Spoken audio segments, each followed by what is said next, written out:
They say the lake never gives up its dead, but some voices never left.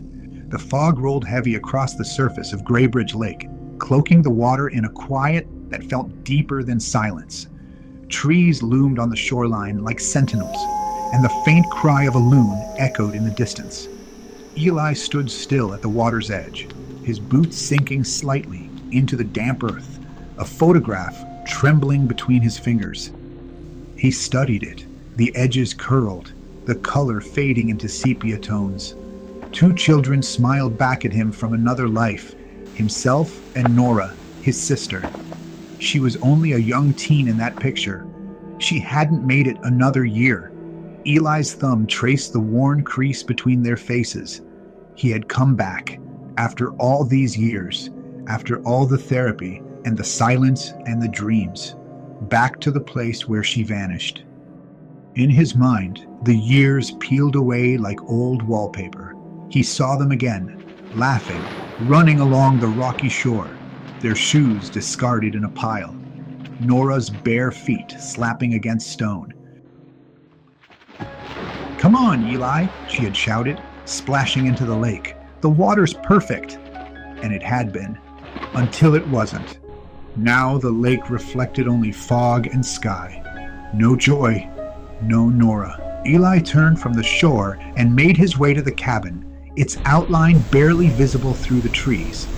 It stood leaning to one side, as if exhausted by years of keeping secrets.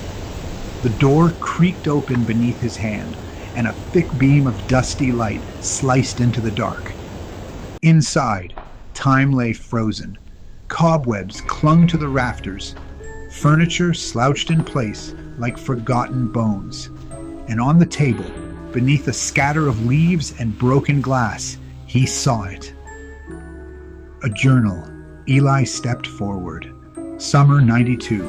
Nora was scratched across the leather cover in ink that had bled with time. His name was not on it, but somehow it was about him. He knew that. He opened the cover. The pages fluttered, not like paper in wind, but like something alive. Then there it was, on a page near the center, written in her looping hand. She heard voices beneath the lake. Eli's chest tightened. The room was silent, but he could almost hear her whispering. He didn't know it yet, but the lake had been waiting too. Eli shoved the journal into his pack, the weight of it heavier than it should have been. Dust clung to his sleeves as he stepped back out into the forest light, which was fading fast. The fog had thickened over the water, creeping like something alive from the surface toward the trees. The canoe was still where he'd left it, drawn up halfway on the pebbled shore. He slid it into the water without a word, the journal resting on his lap like a sleeping animal. The moment he dipped the paddle in, the lake's muir surface shivered. He aimed for the center. No birds, no wind, no sound but the slow dip and pull of the paddle. Fog closed in like curtains. He lost sight of the trees. He lost sight of everything. Then he stopped paddling. He heard whispering, or he thought it was. It came from all around him. The water was completely still beneath him, dark and endless. He reached into his pack, pulled out the recorder. It was an old analog piece, something his uncle had used to record bird calls. Eli had brought it on a whim, maybe to capture memories, maybe to prove to himself he wasn't imagining things. He clicked it on. A faint static filled his ears. Then a sound, not a bird, not wind, something else, a breath, a whisper, something soft, fragile, and wrong. Then, Eli. He froze. The voice was barely audible, but it was there, childlike and stretched, as if spoken from underwater. He yanked the headphones off and looked around. Fog, just fog. And then, from the depths, a shape, not a ripple, not a fish, a building. Just for a second he saw it, a roof, steep and sharp, covered in moss and thyme, submerged deep below him. As quickly as it had come, the vision vanished back into the darkness. He stared down into the black water, heart pounding. Somewhere beneath him was a town. The town Nora had written about, Graybridge. He reached into his bag again and pulled out the journal. It fell open easily now, like it wanted to be read. On the next page, a line had appeared that hadn't been there before. He knew it hadn't.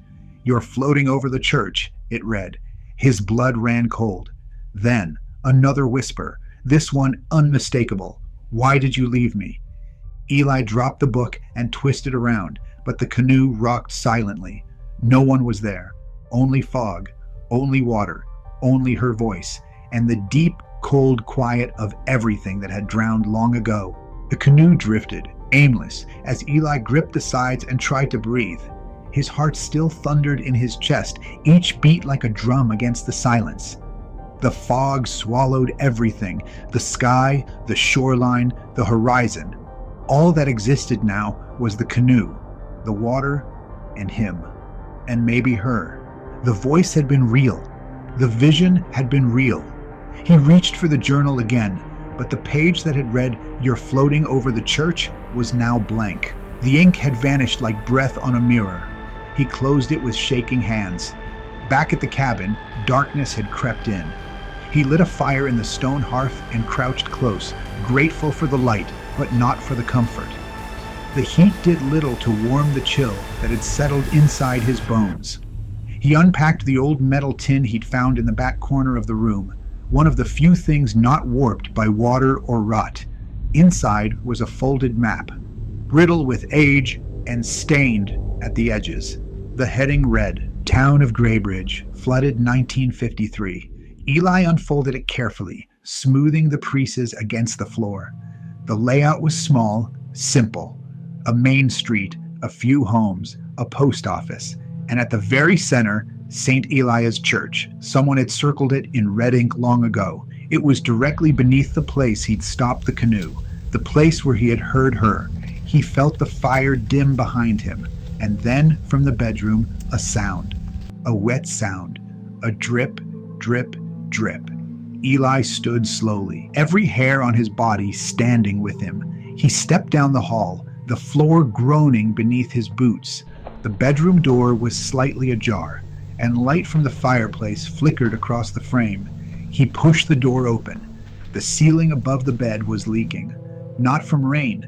The roof was dry, yet water, cold, clear water, dripped steadily onto the mattress, forming a dark spot. He stepped back, his breath catching, across the bed. A trail of wet footprints stretched from the window to the hallway. Then, thump. The bedroom door slammed shut behind him. He spun, chest heaving, eyes wide. Nothing was there. Cross-legged on the floor, tape recorder whirring. The crackle of the old cassette was almost louder than the voice it was about to reveal. Each recording was more disturbing than the last. He hit play. Hiss, crackle, tape, whispering. Nora. His hand trembled, and then he heard her. The voice was unmistakable, not static, not imagination. Nora. She was still speaking. From wherever she was, his mind drifted into the past.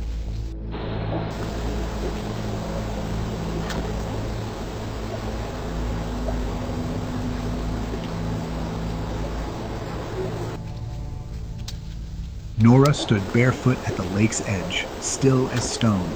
Her reflection stared back, but her eyes tracked something deeper, beneath the waterline.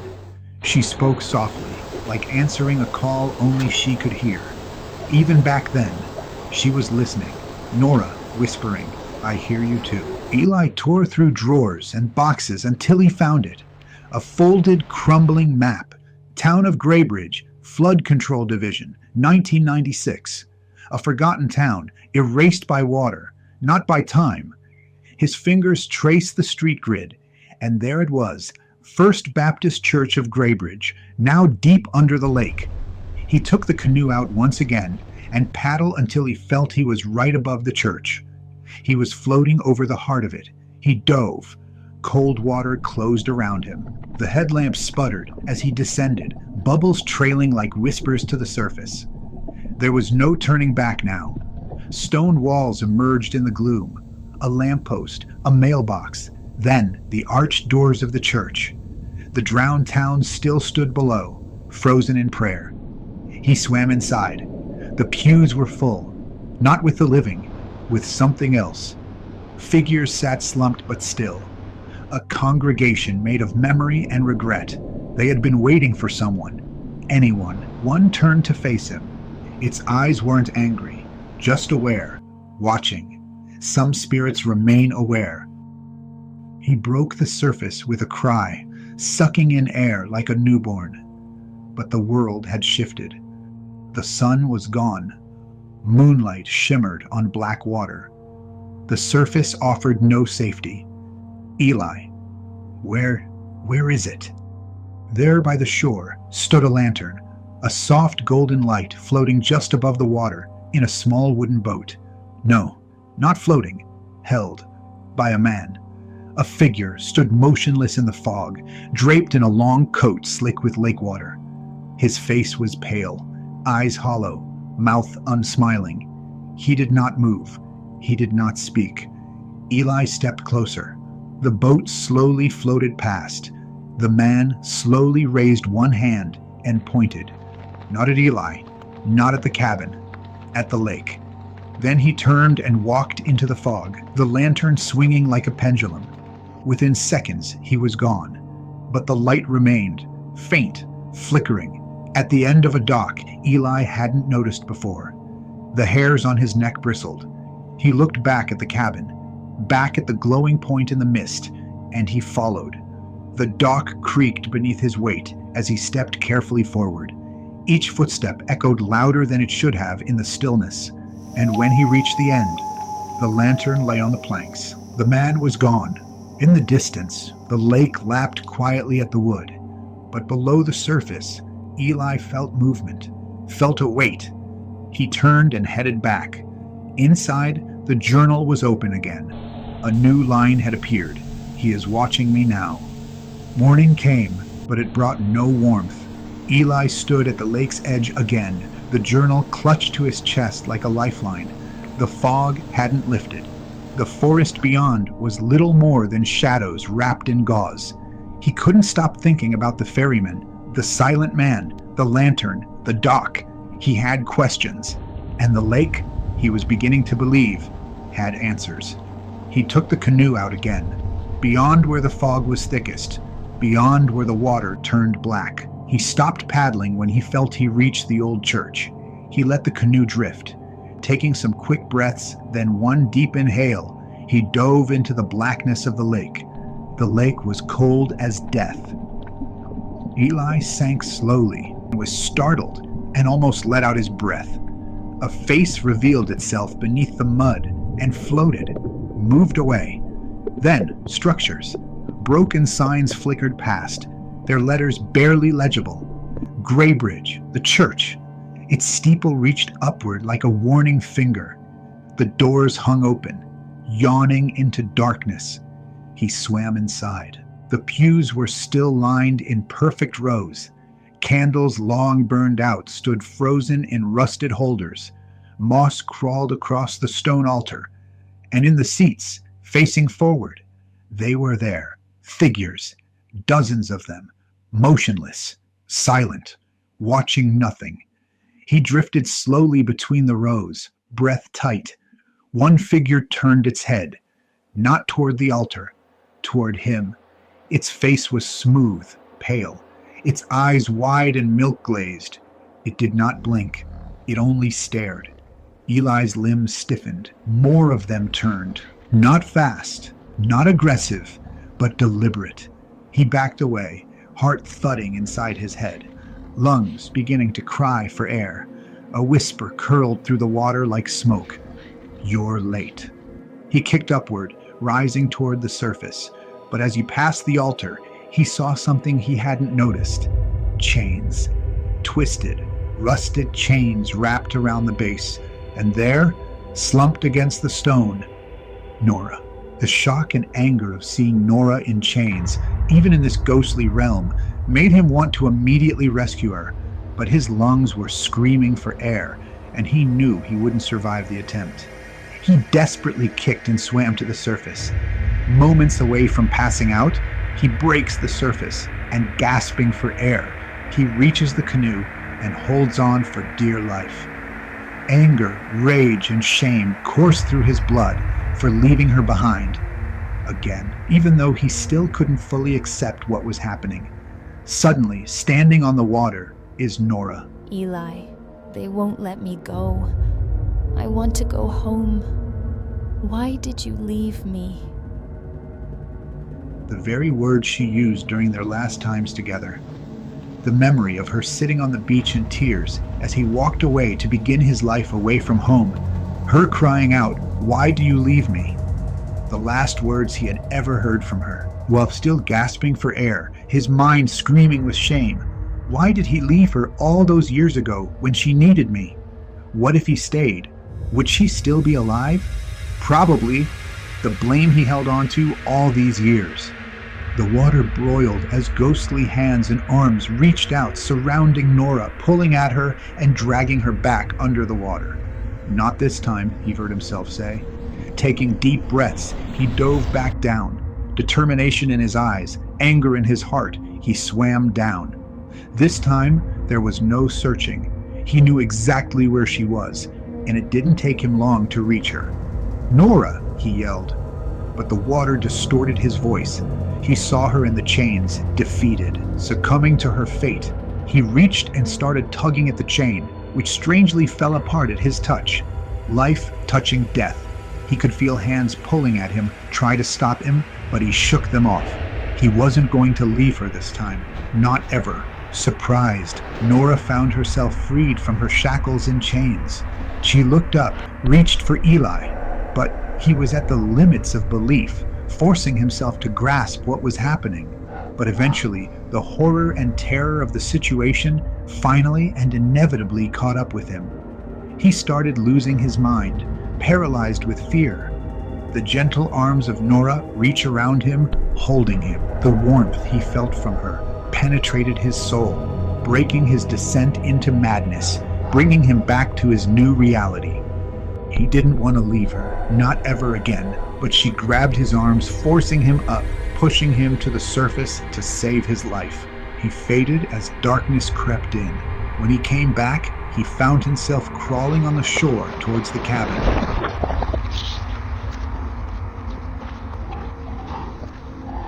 The ferryman stood at the edge of the dock, pale fingers curled around the soft, damp fabric of Nora's doll. In his other hand, the lantern flickered dimly, casting trembling shadows across the weathered boards. The fog clung to him like memory, dense and heavy. There's always a price to be paid. Without a sound, he began to fade, first his coat, then his face, until only the doll remained. When the last shimmer of his outline vanished into the mist, the silence deepened. His task complete. Inside the cottage, Eli sat before the fire, the open journal resting in his lap. The flames licked hungrily at the pages, the ink bleeding into ash. A gust of wind howled down the chimney. Some stories should never be told.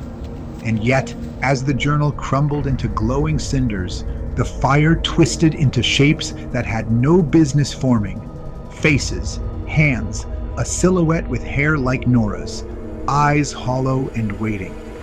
But memories linger, even in fire. Eli rose and walked to the dock. The doll was not where the ferryman had left it. It had somehow got to the door. He picked it up, cradled it in both hands, and with a whisper of apology, cast it into the lake. It landed softly. Ripples spread, unnaturally wide. The lake accepts what it's owed. Far beneath the surface, the water cleared for a moment. A pulse of light, faint but undeniable. It brightened, then disappeared. Beneath still waters, the church sleeps, but not alone. In the drowned sanctuary below, pews lined the floor like rows of graves. A whisper echoed through the water, thin, insistent. Whispers rise from sunken pews. Eli could see them now. Not clearly, never clearly, but enough to count. 43 souls, never buried. Their mouths moved in rhythm. Their voices, just barely audible, formed a hymn he'd never learned, but somehow knew. They never stopped singing. He leaned forward over the edge of the canoe. The surface pulsed once. Nora, I should have gone with you. A voice, soft as the fog, floated through the still air. You did. You will. On the following morning, Eli crouched by the lake. The day was serene as sunlight peeked through the clouds as they opened up occasionally. He was getting ready to leave. He stood up and paced the lot and finally stopped. He took one good look at the lake, turned, and left forever.